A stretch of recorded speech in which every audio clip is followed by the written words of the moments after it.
Hi. Welcome to Conversations with a Wounded Healer. Why am I so weird? You know what? I don't care why I'm weird. I'm an Aquarius. I'm going to do what I want. I'm weird. And if you're here, I'm going to guess that you like it. If you don't like it, then just turn it off. And that's okay. But hi, if you're here, I love that you're here. This is Conversations with a Wounded Healer. And I'm your host, Sarah Buino. I am in Chicago. I'm a psychotherapist. I teach a course about addiction in a master's program. I have a dog named Batman, who's this tiny little baby Chihuahua mix. I love him so much. I've had other dogs before, but there's something about Batman. Like my heart wants to explode when I talk about how much I love him. So that's a little bit about me. What about you? Oh, wait. That's so interesting. I love hearing that about you. Anyway, I'm just being super weird today. I hope that you're in for it. So I've got a guest I want to tell you about, but one question that I would like to ask you is, if you like this podcast, would you be willing to rate and review us on Apple Podcast? It's an amazing way just to essentially prove that there's anybody out there who listens.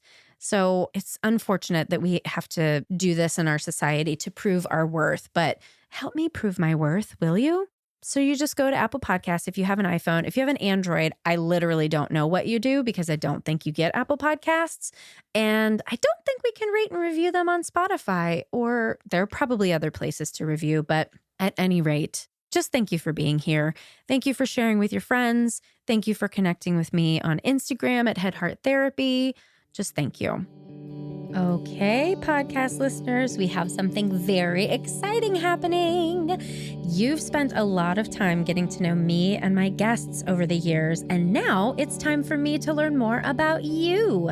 For the month of November 2021, we're asking listeners to tell us about yourself via a short survey. This helps us to get to know who you are, what you like, and how we can better serve you in the future. Anyone who participates in the survey and shares their email will be entered into a drawing with prizes totaling over $300. We're including a weighted blanket, crystal water bottle, a workbook by Shauna Murray Brown, a gift card from a cool witchy shop called The Eighth House, kinetic sand, and a virtual Reiki session with moi. To be entered into the drawing, go to tinyurl.com/CWH-survey-2021. Fill out the survey by 11:59 p.m. Central Time on November 30th, 2021, and winners will be announced by December 15th. As a special thank you to Patreons, all donors will be entered into the drawing twice for an extra chance to win. So if you'd like to become a Patreon donor, visit www.patreon.com/woundedhealer. That's WOUNDEDHEALR. Thank you so much for being a listener. Whether this is your first episode or you've been here with me all along, I really look forward to hearing from you and getting to know you better. I wanted to say a little bit about spiritual development before I introduce today's guest, because she and I are going to talk about her spiritual development. And I was just thinking back the other day. So my first foray into the woo-woo realm, really, in my adult life, I was working at a place called Alternatives. I was working with youth, doing treatment with substance use disorders. And my boss was like, hey, do you want to come with me to this seminar? They've got cool things like Reiki and yoga and like teaching you how to integrate these things into your practice. And I was like, okay. So I went, and first thing that happened is that there was a guy, a white guy. Sorry, white guys, but like this guy, he really was white. It's okay. He's a dick. So he was sitting in the front row. I'm sitting behind him with my nose ring and my like weird colored hair. And I don't even remember what the person who was presenting was talking about, but then he was like, it's so unprofessional when people have piercings and tattoos and whatever. And I'm sitting there with my piercings, and at the time I didn't have a lot of visible tattoos. And I can't remember what I said back, but I was like, this is not off to a good start. But it ended up being really incredible and transformative. And I got to volunteer to be the Reiki receiver. And I felt stuff. And I was like, what is this magic? I need to be able to figure out what it is so that I can interpret what is happening to me when this is going on. So I started seeing a Reiki practitioner regularly, and I ended up getting trained in Reiki, my level 1 Reiki. And I remember having such a hard time conceptualizing that there is healing energy within us and that there's healing work that can be done from a distance. Like I just didn't get any of it. And I was like, it was almost like just this awakening of, wait a minute, there are these other options of things that I hadn't thought about it that are beyond what science can explain at this point. And now look at me, super woo-woo, into witchy shit, crystals galore, Reiki all the time. I'm taking witch classes right now. I'm really excited about it. Witchy Woman, that's Danae's podcast. Danae Sweet has a podcast called Witchy Woman. I'm taking witch classes with her, really enjoying it. Go check her out. But anyway, it's just really interesting. The things that will spark a journey toward a whole different way of living. And that's a lot of what I'm going to talk about with Virginia today. So let me tell you a little bit about Virginia Castillo. So Virginia Castillo is a licensed clinical professional counselor, owner and founder of Silver Lining Psychotherapy, LLC in Chicago. She's a first-generation Mexican-American and proud Latina. So please enjoy my wonderful, weird, and spiritual conversation with Virginia Castillo. Virginia, welcome to Conversations with a Wounded Healer. Hello, hello. Thank you so much for having me. I am so excited So am because I. you and I knew each other when I was a baby social worker. I don't know where you were in your career at that point, but that was my first job out of grad school and we worked at Alternatives together. It was the same for me. Was it? Yes, Oh, we were we babies. were. And now we're not babies. We're grown. We're We're grown up. grown-ass therapists now. We So, are. okay, let's see. Where should we start? How about first just start with where you are now? Tell people who you are and what your deal is. Yes. So my name is Virginia Castillo, and I am a licensed clinical professional counselor, and I am the owner and founder of Silver Lining Psychotherapy. I've always wanted to be owner and founder of something. It just sounded so fancy. I know, right? So here it is. Here it is. Yeah, and I work with all kinds of people. I've worked with people with young children, teens, adults, older people, just the whole gamut, wide range of people. Awesome. Normally I ask for people's like therapist origin stories, but I actually want to know what's happened between when you left Alternatives and where you are now, because you have made like this huge career shift and have you go. It's so funny. So just to give you a little bit of how I even wound up being a Sure. therapist, Yeah. because that was a big shift too. And I don't know if you knew that, because when we were working together, we didn't really talk that. I feel like we really didn't talk that much. And I Were think you at the schools? Roosevelt, That's right. That's why we didn't talk, because I think we were opposite days at schools and I was at Sen. Yeah. right? Yes. And Yeah. so we barely saw each other. Yeah. But I was working for the World Relief Grant and with immigrant and refugee kids, and I loved it. It was so nice. Mhm. But I feel like before that, even I had no intentions of being a therapist. I didn't Really? grow up thinking this is what I want to do. I actually grew up thinking, well, I want to be like this important business lady, and I'm going to do like international business. And Really? I I didn't know did. that. I came from finance. What? Yeah. That's me sweeping through your first career. It was finance. And you know what Yeah. topic in school I sucked at? Math? Math. So of course. So you're like, okay, I'm going to do the thing that is literally the least intuitive for me. Yes. Cool. Yes. That's what I Cool. did. And I went to school for that, and I was in banking. All my first jobs were in banking. I was a teller. I was in the trading in the stock market with Wow. traders. And one day I just was like, yeah, this is not for me. And I was working downtown, and I would take my lunches and just walk around. And there was a Hmm. school, and there was the Illinois School of Professional Psychology. And I was like, I think I'll do that. I literally went on my lunch, walked in, and I was like, how do I do this? Like, where do I sign up? How does this work? Wow. And that's how I got started. And I got thrown into this program. I didn't even know the difference between a Right. social worker and a counselor. I was like, Mhm. okay, well, it sounds the same. Which one's easier to just get done? Right, right. I didn't know the difference either. Yeah. Right. And I knew nothing. So I just went into it and I'm Mhm. like, well, this is cool. Like worked all week full time and then went to school full time on the weekends Mm, and got it done. I don't know how I did that, but I right? did. Did you Yeah. have kids at the time? No, Ah, well, right. And so I yeah. had all kinds of energy, I guess. I guess. And I was younger. I was like 20 years younger. Right. I mean, that was quite a shift then. And then just going, like you said, so the first job really in the field coming out of grad school was at Alternatives. And that was such a wonderful experience. And it was so enriching to work with all kinds of people. But, since then, I was doing mental health consulting for some time. And then I was working at a private practice. And then I decided, well, I think I want to try to see if I can do this myself on my own. And so like I said, I always wanted to be an owner and founder of something. So I set up shop. And actually, the interesting thing is I opened up my private practice like full time, like a month before COVID hit. So I had set up my office and I was really excited. I was starting to see people there. And then bam. Mhm. Bam. And it was like, okay, now what do I do? How do we make this telehealth thing work? Are people even going to stick? Like all kinds of anxiety around that. And it worked out great. But during that time, so just like everybody else, you panic about what's happening, how are we going to get through this, and trying to keep it together personally so that I could be there for my clients and for my family and for the people that were counting on me. And during that time, so, I had already started my own personal therapy. Thank God for that. Thank God for my therapist. And here's where you come in too. It's an amazing kind of connection, right? So I listened to your podcast while I was Mhm. working when pre-pandemic. My commute was like 30, 40 minutes. So I'm like, perfect. So you were part of like my daily routine.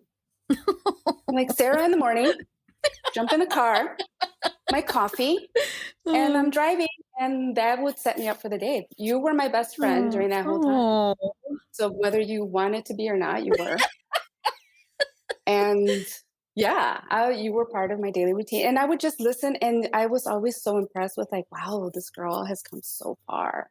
Oh, thank Because you you. were so quiet back in the day. And I felt like, What? No. yes, No. yes. We really didn't talk then. Well, that's what right. So I'm like, Yeah. see, that's how I remember you. Wow. Very like Ooh. quiet and Mm-mm. shy and No. introverted and What? No, kept that's to never been me. yourself. That's We crazy. never talked. You kept to yourself a lot and you were Wow. just so like quiet.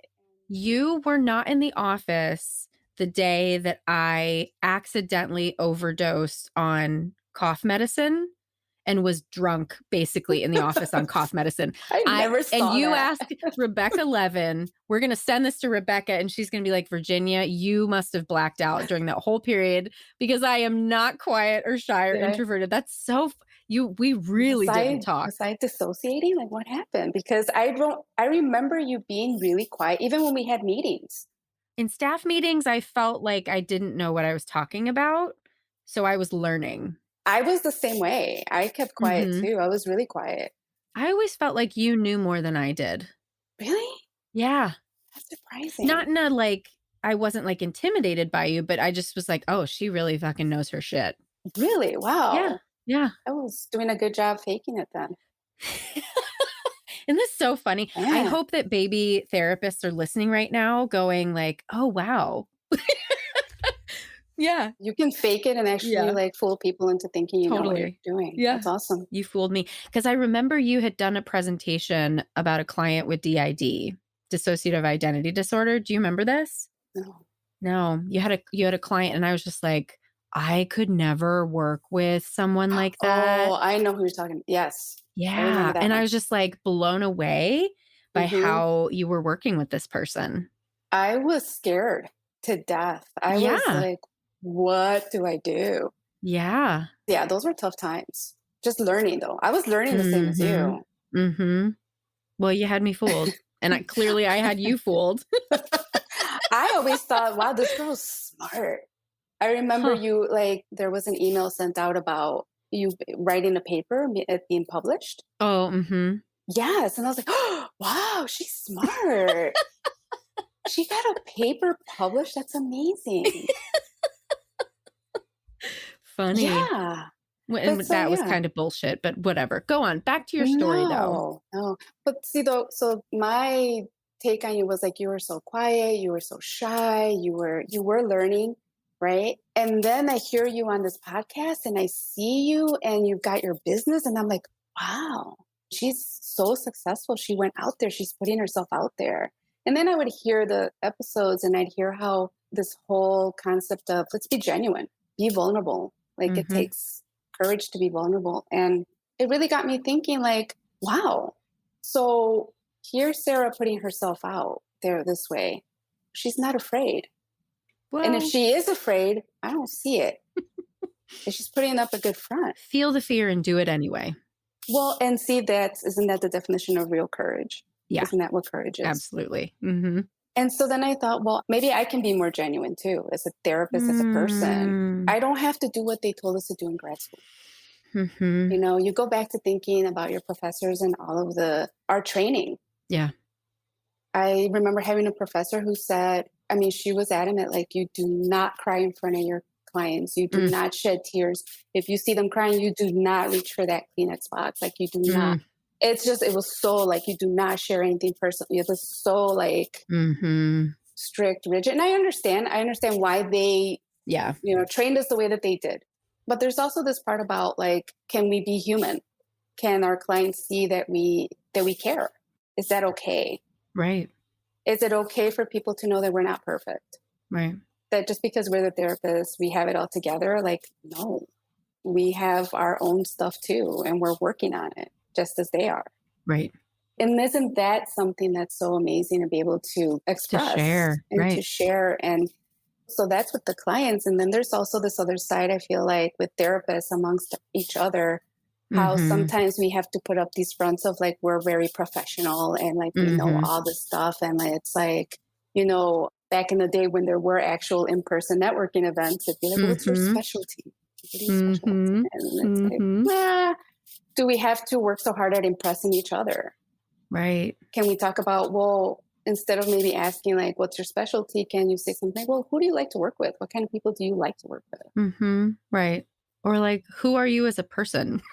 Right. What do you like to do for fun? What are you about? Yeah. Yeah. Something just more personal.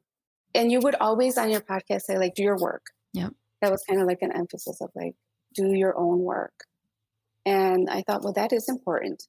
And I don't think it was talked enough. Like they didn't talk about it enough in school. They didn't say, do your own work, make sure you're getting your own stuff taken care of. And how dangerous it is if you don't. Right. And that just wasn't emphasized enough. And I felt like your podcast, that was the whole point, right? That's what we're talking about here. That's it. Yep. And you had this lovely guest on one day when I was listening to the episodes. And Erin Diedling. yes, and I connected with her story. I connected with her. There was just something about her energy that I thought, she's the one. I got to find this woman. I got to reach out to her. She's the one. And I reached out and we've been together ever since. And I love her. She's great. And it was actually through her that, I felt like, what else? Like, I need something. I need to study something, or I need to learn something. I need to grow in some way. So I was looking and I'm like, what do I do? Do I do Reiki? I think I'd reached out to you a couple of times and asked you about people. And I'm like, do I do Reiki? What do I do? And I think I was talking about it with her one day, and she's like, well, why don't you take some classes with, my friend? And he's got his own school, and why don't you just take some classes? And I didn't even ask what they were. I'm like, all right, I'll take classes with your friend. I don't know what they're about, but okay, cooking classes? What? Okay. What is it? Baking? I don't know. Okay, but I'll take the classes. And she gave me his information. I signed up, and it was like one of the best decisions I ever made. Actually helped me get through the pandemic, I feel like. And it's a psychic school, right? It is. It's like learning meditations, but it really is psychic school. And it's learning how to meditate, and it's beautiful. I love it. It's beautiful. It's painful. Yeah. It's challenging for sure, but also brings a sense of peace. And it helped me change kind of the way that I see things. How so? So it's really I don't know if you've heard of Michael Tamura. He wrote a book called You Are the Answer. And in this book, he's like a spiritual person. I think he's died like 5 times and come back, and wow, talks about his experiences. And so like the way that I thought of things was like, I'm a human being with a soul, or I'm a human being with a spirit. After reading this book, I realized that it's kind of more like the other way around. You're a Mm-hmm. spirit with a body. You're a soul having a human experience. Mm-hmm. And it's just that changes everything. I mean, listen, Yeah. it did for me. And Mm-hmm. kind of thinking about it that way, it's like, oh, wow, what does this mean then? And it was kind of going down a rabbit hole after that. I'm like, I got to learn more about what this is. What is this about? Mm. The classes really helped me just kind of look at meditation differently too. Hmm. So I'd remember, I think I went to see you speak once. I think you were teaching a class or something, and you were talking, and you were asking the audience if they meditated. And Oh, yeah. Mm-hmm. I felt like people were kind of looking at you like, like, maybe Mm-hmm. some people did and some people didn't. And you were like, you guys have to meditate. Like, it's great. And I was like, and I'm I gonna was one of force those you to people. meditate. Yes. And I was like, oh, I don't want to meditate. It's, Mm-hmm. like, Mm-hmm. but I could see the passion behind the message. Mm. And so it made me curious. I'm like, what is that about? Like, what does she Mm. get out of the meditation that I don't see? Hmm. Right. And so I'm exploring this in these classes, and I'm like, now I get it. Oh, Now I get it. Now so I get why you were cool. seeing that. So, and Mm-hmm. it is Mm-hmm. important. And I think, unfortunately, a lot of people think of meditation as like you having to sit there and Mm-hmm. still your mind and quiet your mind. And that's like impossible. I don't know who Mm-hmm. can do that. I can't Mm-hmm. do that. And so it discourages people, and they hear meditation and they're like, bluff, no, I'm not doing it. I've tried it. I can't. It's a very Western way to think about it, right? If we think about it as having some sort of intended outcome and we have to like be able to do it right, and that's the antithesis of what meditation is.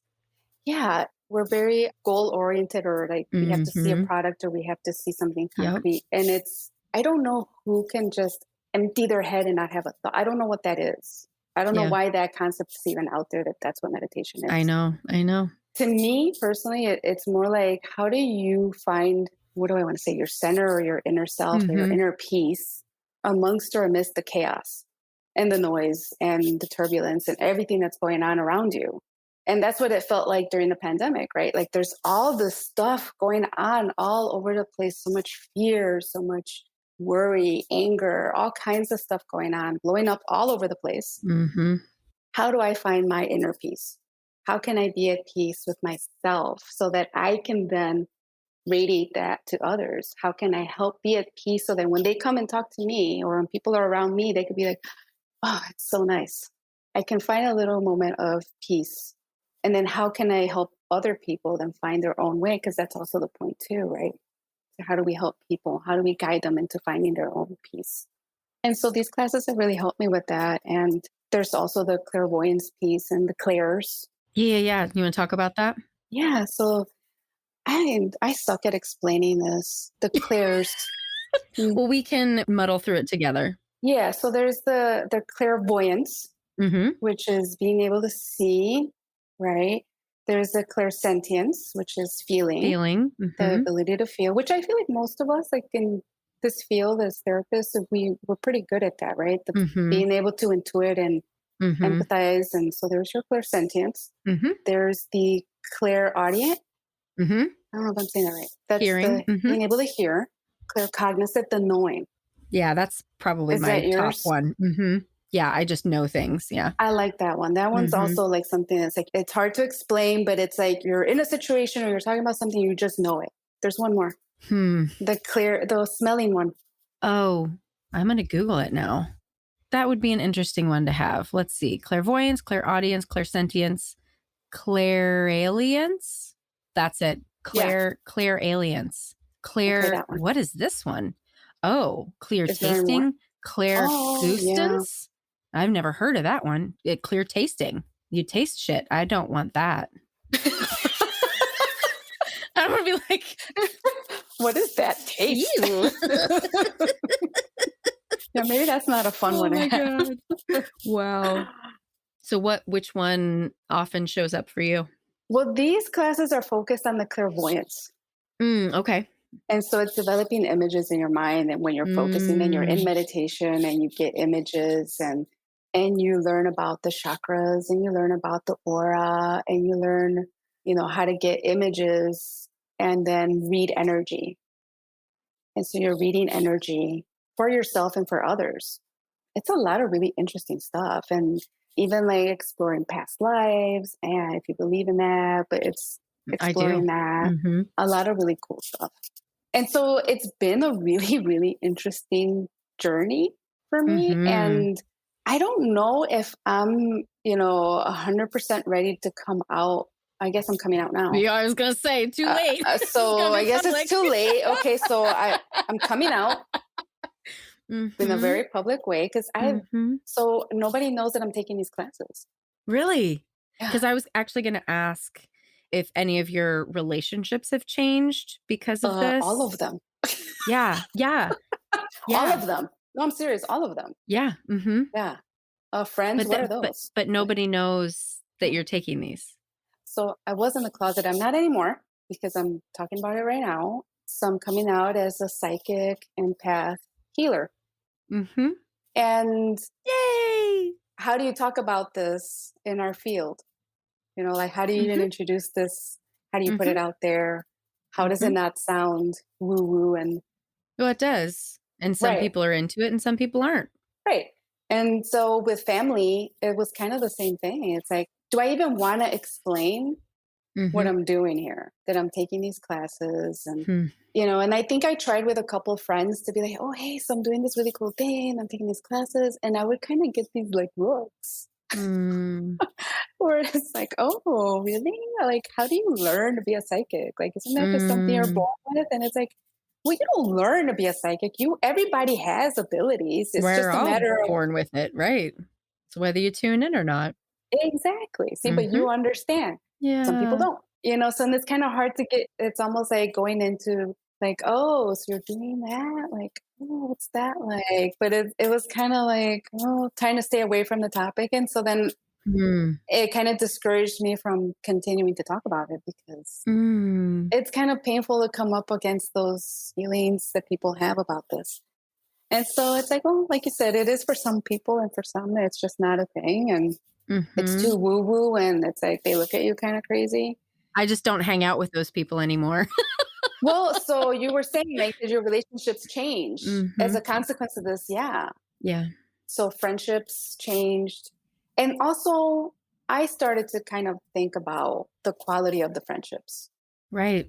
And I decided that there were some friendships that Mhm. weren't as good as I thought they were. Mhm. I have found that some friendships were a lot more one-sided than I thought they were because I wasn't getting fed by them, and it's so like, it feels bad, like, there's one friend in particular that just couldn't understand what I was saying anymore, and also was very there was a lot of, like, you know, mental health support that they needed that they didn't think that they needed, and I was just like, "This is draining me." Like, it hurts me to be with this person, and I hate that I know that they're walking around going like, "Oh, Sarah thinks she's, like, too good for me."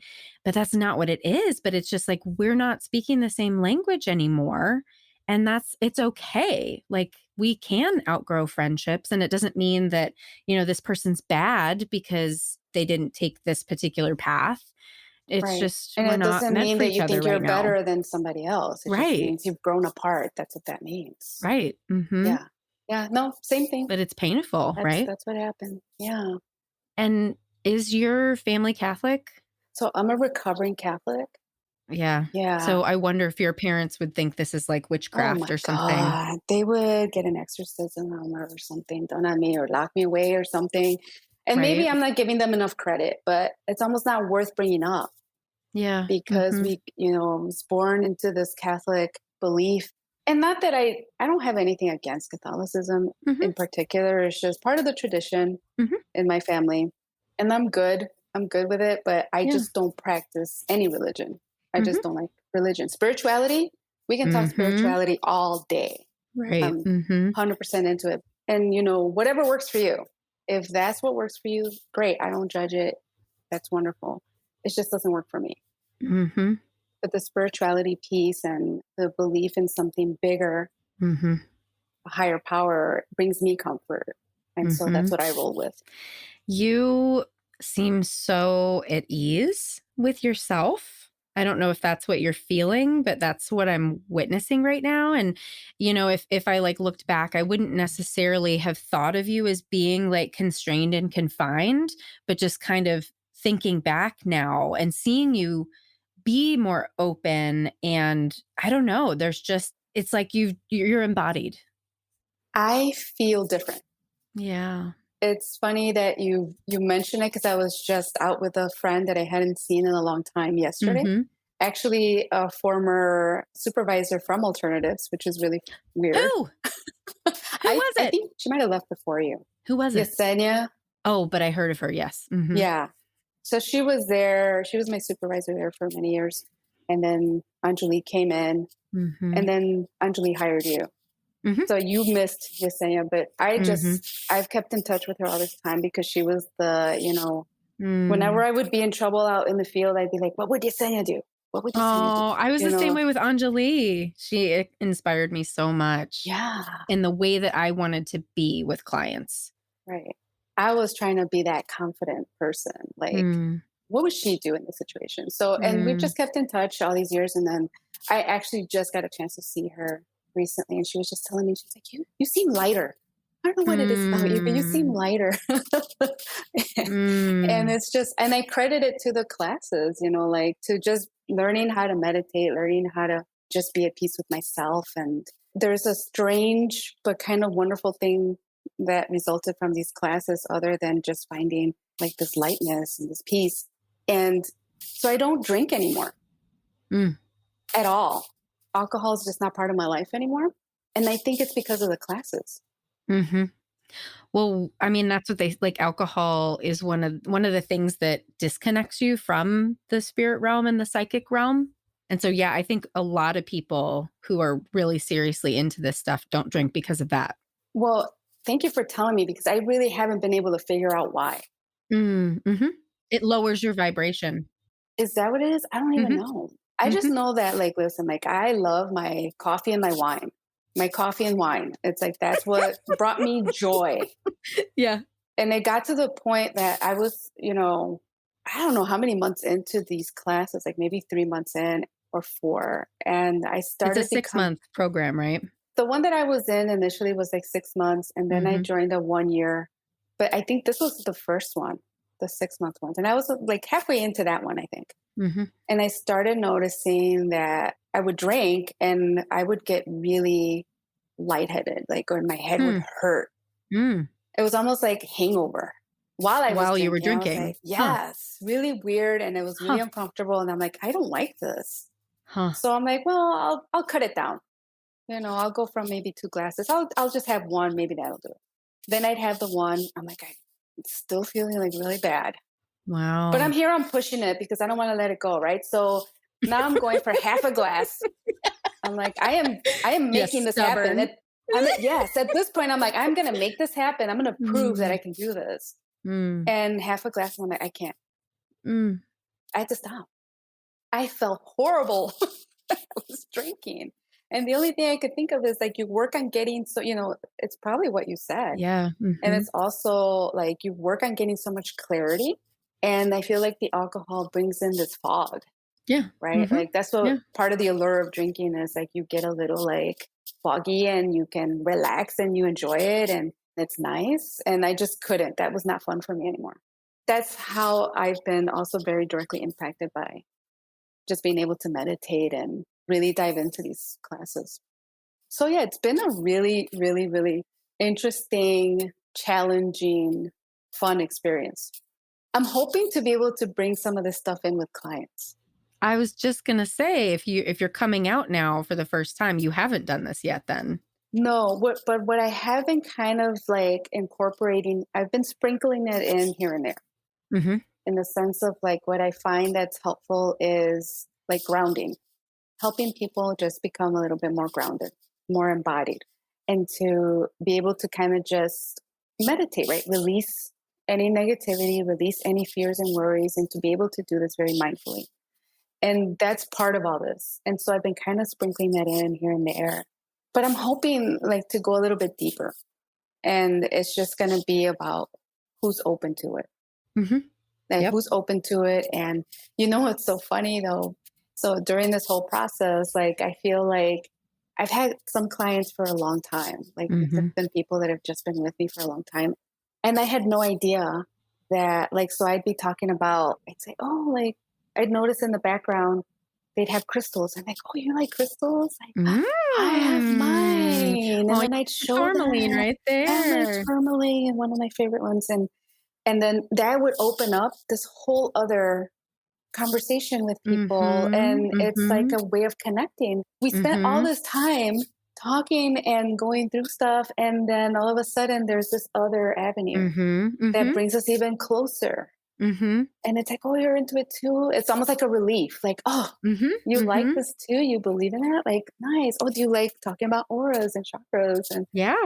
That's why I have the office decorated the way that I do, with crystals and astrology stuff and tarot stuff and Buddhist stuff, right? Just to invite that, and anybody who is into it. I think we generally get a lot of people who are less on the intellectual side and more on the woo-woo side. nice. See, I like Yeah. that. I Yeah. love it. So this has opened up like with several of my clients, and I've kind of explored the spirituality piece, and they're totally into it. And I would have never have gone to this when I first started Mhm. this work with people. Never. It's like a no. You don't go into that. I used to work in a place where there was a tiny little Buddha statue that was like just part of the decor. And it wasn't even mine. It was just there because I shared an office. And I remember one day it was gone. Hmm. And I asked the boss, Where'd Buddha hey, go? where did the Buddha go? I like that little guy. Like, Mhm. where's the Buddha? And the answer I was given was like, well, we don't have crosses hanging here. Like, we can't have anything religious or, anything implying any kind of religion here. Like, we don't have, Jesus on the cross. And I'm like, well, okay. I mean, you could if you wanted to. There are a lot of Christian counseling places that probably do. Like, it's just, wow, that seems so restrictive. It was though. And I was like, why would anyone have a problem with Buddha? Right? Regardless of what you believe in. It's like, I Right? don't know. It was kind of weird. Yeah, and Buddha statues and Jesus on the cross are totally different. Like, Buddha is not a deity to be worshipped. That's not how it goes. Right. That's how extreme can be out there. Wow. So, are you a healer? Yes. I think Yay. so because, and I was reading this really lovely quote and I don't remember it, but it was like, the healing takes place for people when you are able to hold space for that Mhm. and help them discover ways to heal themselves. Mhm. And in that sense, you're Yep. a healer. And so I think if you can create that space in a therapy room with people, like, and guide them into learning how to heal themselves, that's the healing.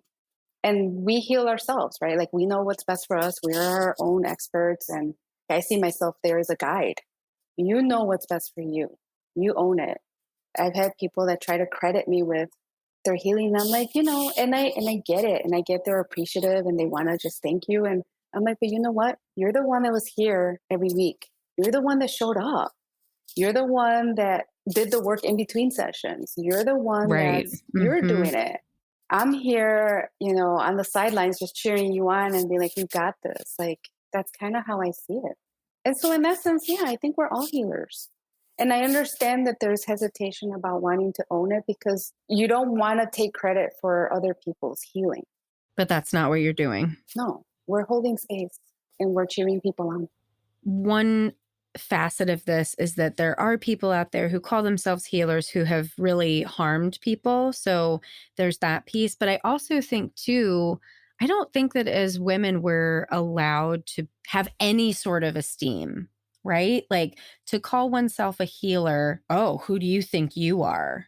And that's why I get really happy when people do call themselves a healer, because we can be humble and be healers. We don't think that we're fucking changing the world, but you can know what your gifts are. Well, we're not claiming to be God. Right. Right. And claiming your gifts and knowing, Mhm. that you can help, you're helping people. Yeah. And that's it, bottom line.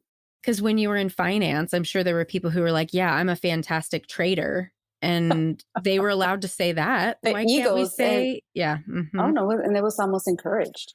It's like, oh yeah, Mm. look how confident that person is. And Mm-hmm. absolutely. But yeah, it's kind of tricky. It's kind of tricky when people throw around that word healer, and it just takes on really negative connotations with some people. It can. Mm-hmm. Well, because a lot of people have been harmed.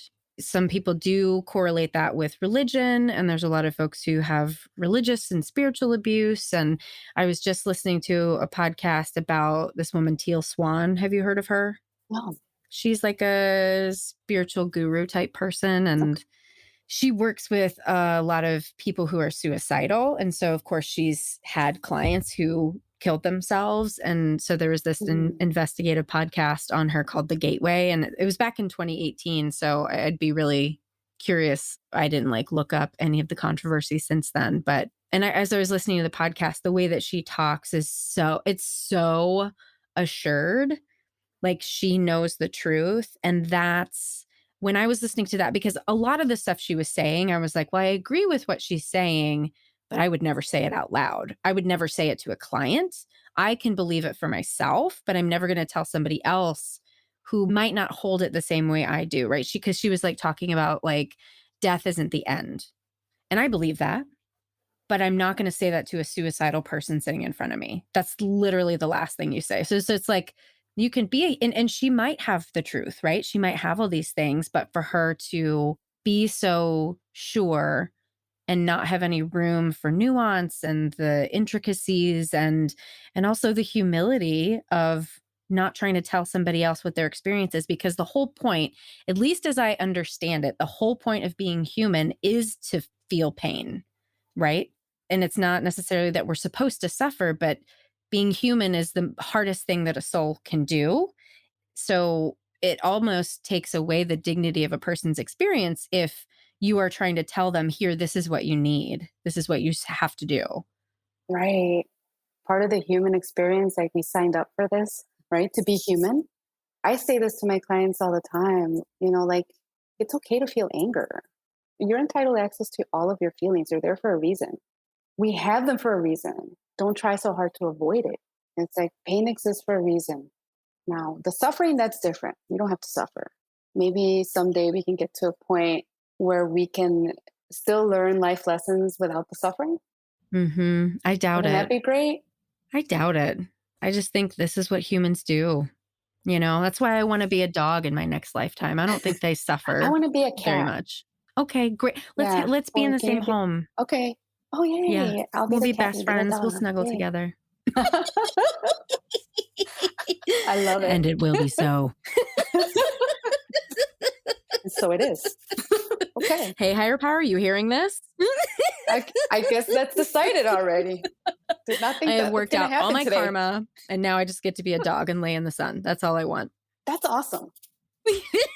Wouldn't that be awesome? Wouldn't it? Oh my God. I don't know. Maybe I'm being naive, but my hope or wish for humanity is that we can learn through love, Mm-hmm. through joy, Mm-hmm. through happiness. Like, can we stop signing up for learning through pain and suffering? Mm-hmm. It's fine to have the whole balance and everything, but it just seems Mm-hmm. so off balance right now where everything's pain and suffering. Why? Mm-hmm. I know. I think about that too sometimes. I'm like, why did I choose this particular lifetime that is so challenging? Like my personal experiences are challenging, but also like the global challenges and the political divides. And I always wonder. Well, I wonder about that too. And I wonder if it's like, I don't want to speak for you, but I almost feel like you are here to awaken. Hmm. And that's what you're doing through the podcast. You're bringing awareness and you're waking people up. You woke me up. And so maybe that's why, because that's what we need. Yeah. We need your light. That's like the highest compliment, honestly. It really is. I was thinking about that before we started recording, how like you're the embodiment of what I want this podcast to be, right? I want people to be able to get more in touch with their authentic selves. And so I feel so much gratitude that you've shared it with me, because you emailed me at one point after you started working with Aaron, I remember, and I was like, I had no idea I was impacting you, and you're like, you changed my life. And I'm like, what? I'm just sitting here in my closet saying whatever shit comes out, you know? And that's, I mean, I'm humbled by that. I'm so grateful and I'm so fucking happy for you. Well, that's why I reached out too, though, Yeah. because I felt like she's doing this work and she has no idea Yeah. how she's impacting people. Mm-hmm. And I hope that more people reach out to you and just tell you, because it's like shockwaves. You are impacting so many people. You are making such a difference. And sometimes, you don't get to hear about it, Yeah. but you really are. And if the purpose of the podcast was that, well, I'm right here. Right? Honestly, if it's just you, if you were the only one who was impacted and touched, but this is why I really want to focus my work on therapists these days, because me helping you helps however many hundreds, thousands maybe of people that you're going to work with for the rest of your life, right? It's So already like happening. exactly. That It's ripple already effect is happening. exactly what I aim for. It's happening, my dear. Yeah. So through you, I was encouraged to seek out my own therapy. I found Aaron. Aaron led me to my teacher, Andrew Fritz, Mhm. at Greenlight Yoga. And then that has encouraged me to do so many things. And now I'm even exploring mediumship, and I'm taking mediumship Just classes. like, did you see Erin did a reading for me that she had posted on her YouTube? Yes. Powerful. Yeah. She is like Yeah. crazy good. Yeah. She's freakishly accurate. Yeah. I think it's erindeedling.com, but we'll It make is sure to Erin put her Dealing. info in the show notes. Yeah. Yes, erindealing.com. And she is Mhm. amazing. A beautiful human being, beautiful soul. Mm. And I met her through you. So thank you so much. I'm so grateful. You're welcome. And it's funny, I was in a training with her, like a weekend training, and my best friend Livia was like, "Oh, you need to meet Erin." And then, we like exchanged information, but nothing happened. And then I ran into her at like World Market of all places. So random. She's like, "Hi." And I was like, I think you need to be on my podcast." Like it was just really this very synchronistic type thing, and to know Yeah, how impactful that was to like change your entire life. That's the best. It's really the best. it's amazing. And just so grateful. Grateful to you, grateful to her, grateful to my teachers. It's just been I'm Mhm. so full of gratitude. Yeah. Yeah. I've recognized for me that when I am vibrating like at the highest level for myself, gratitude I just can't stop being grateful, you know? Right? Mhm. Yeah, Before we wrap up, I didn't ask you yet if you consider yourself a wounded healer, I think so. Just because, like, who doesn't have wounds? Who right? isn't healing from something? And that's part of what makes us humans, and part of why Mhm. we're also able to connect with each other and have empathy and compassion. Agreed. Well, where can people find you? People are listening and they're like, I want a woo woo psychic, Yay! clairvoyant, That's me. meditating therapist. Yay! It's Virginia. Yay! You can find me at silverliningpsychotherapy.com. Hmm. That's my website. Email at silverliningshicago@gmail.com. Hmm. On Facebook at Silver Lining Chicago. Instagram, same thing, Silver Lining Chicago. Hmm. And if you want to reach out to a couple of my friends, which I always give credit to, Erin Dealing. Hmm. So she's at erindealing.com. Andrew Fritz, amazing, amazing teacher.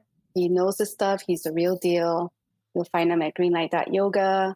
And if you want to take mediumship classes, like with this really wonderful, heart-based, beautiful human being, Michael Mayo at mediummichaelmayo.com. I might be interested in that. We'll talk. Yeah, we'll talk for Yeah, sure. Well, Virginia, I just feel a lot of love right now I do too. for you, for your journey, for the fact that I've been doing this, like it's just all of it. Love for all of it. And I am very appreciative and grateful and honored to be here. And for you to ask me, I think I got the email from you and I was like dumbfounded. I'm like, what? She wants to talk to me? Me? Why? But I'm so happy to be here, and I'm so happy that you asked me, and I'm so happy to talk to you and to see you again and to see what a wonderful, powerful human being you are. Oh, right back at you, friend. Thank you. Isn't Virginia great? I love her. I hope that you love her too. Thanks so much, Virginia, for being on the show today. If you want to learn more about her and find out about her practice and all the amazing things that she gets up to, you can visit our website at www.headhearttherapy.com/podcast. Thank you so much to the Creative Imposter Studios for editing, to Liam O'Donnell for our album art, and to Ben Mueller for our theme music. Until next time, bye-bye.